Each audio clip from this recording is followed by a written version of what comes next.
You know about jail time and paying fines when people break the law. You've probably heard about old punishments like hanging and beheading. But people throughout history have created punishments so horrible they're hard to believe. From being crushed by giant wheels to being eaten alive by bugs, from being nailed to crosses to being locked in spiked boxes. These are the worst ways humans have ever punished each other. Let's have a look at each.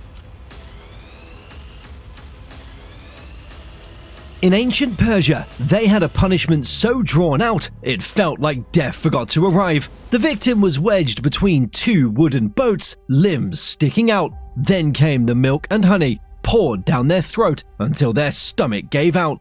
More honey was smeared onto their skin to attract insects. Days passed, the sun roasted, bugs feasted, and the person slowly slipped into madness before dying in filth and agony.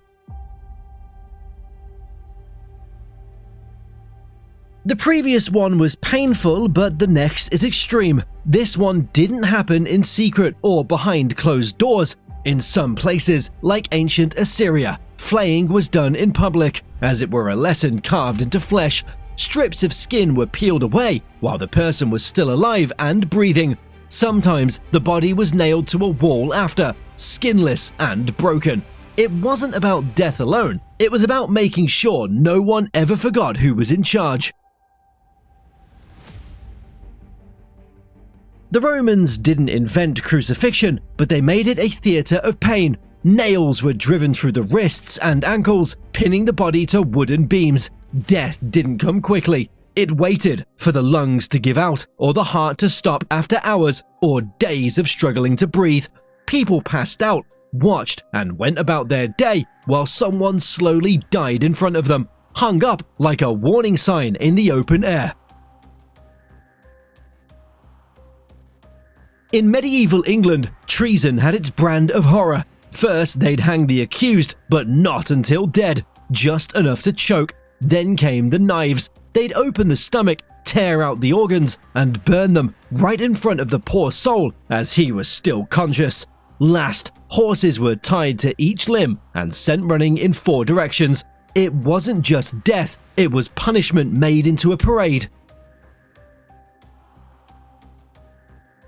Ling Chi, also known as death by 1,000 cuts, was China's way of saying, why kill quickly when you can turn it into a slow artistic nightmare?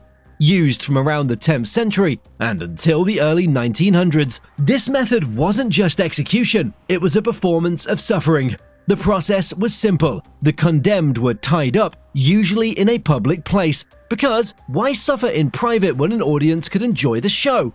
The executioner would start slicing, and it was extremely painful.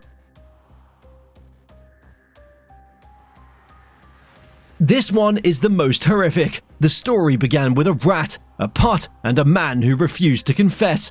The rat was placed on its stomach, the pot was placed over the rat, and fire was applied to the other end. The rat, panicked by the heat, had only one way to go, through the person's flesh. It clawed and chewed, digging its way into the soft parts of the body. The screams weren't short, and the fear came long before the pain. Breaking on the wheel was a form of punishment primarily used in Western Europe during the early modern period to penalize murderers or thieves. Though the specifics were different from region to region, the condemned were generally tied to a wheel or cross, then struck with either a wooden wheel or an iron bar. Depending on the desired amount of pain inflicted before the death blow, the executioner chose where to strike. If he was feeling merciful, the executioner started at the neck, but if not, he began by striking at the condemned's legs. Impalement is a crude form of torture and execution used from antiquity to the 20th century, in which a large, sharpened stake is thrust through a person's body from between their legs and is pierced through their entire body.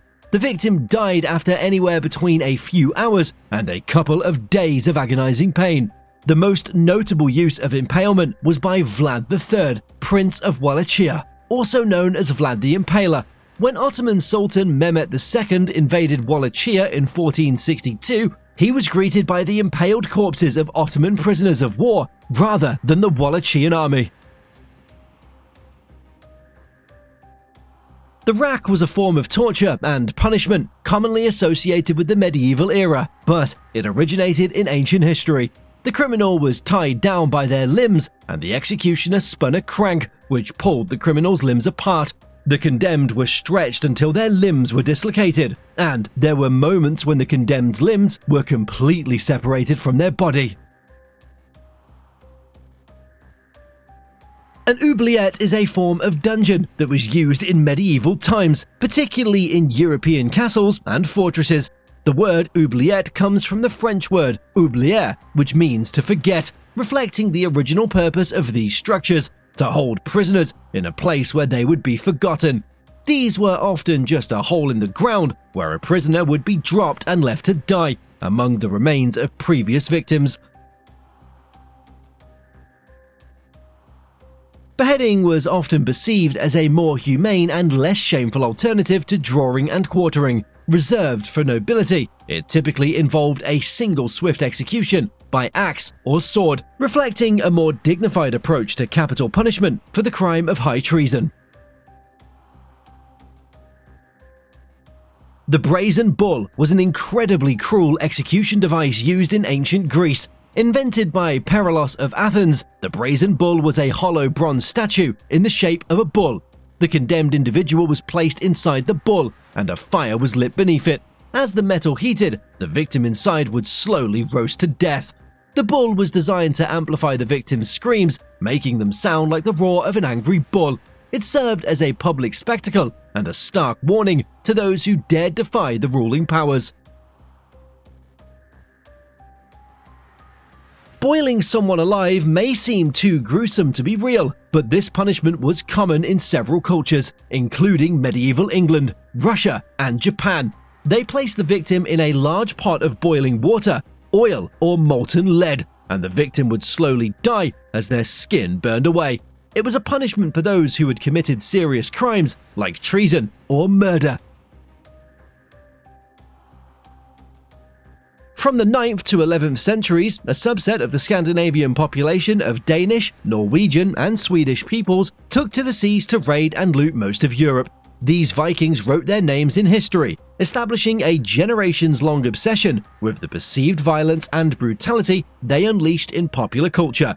One of the most questionable aspects of their supposed cruelty was an execution method called the blood eagle. The process involved shattering a victim's ribs, slicing open their back, and pulling their still-functioning lungs through the open cavity, creating an image somewhat like red wings. While the image is entirely evocative, it's also still historically debatable. In ancient Israel, Mosaic law defined 36 crimes as punishable by death. Those guilty of incest and adultery with the married daughter of a member of the priesthood were executed by burning, but not by being burnt from the outside. First, the guilty individual would be strangled with a rope by 2 witnesses, integral to the case. It was a soft rope, as it was considered humane not to cause additional suffering with coarse material. When the strangulation caused the condemned to gasp for air, molten lead was poured down his throat. These twisted punishments remind us how far we've come as a society, but they also show humanity's darkest side when seeking revenge. While modern justice focuses on rehabilitation over torture, these historical horrors serve as chilling reminders of what happens when cruelty becomes law. What punishment shocked you most? Drop your thoughts below, hit that like button, and subscribe for more disturbing history.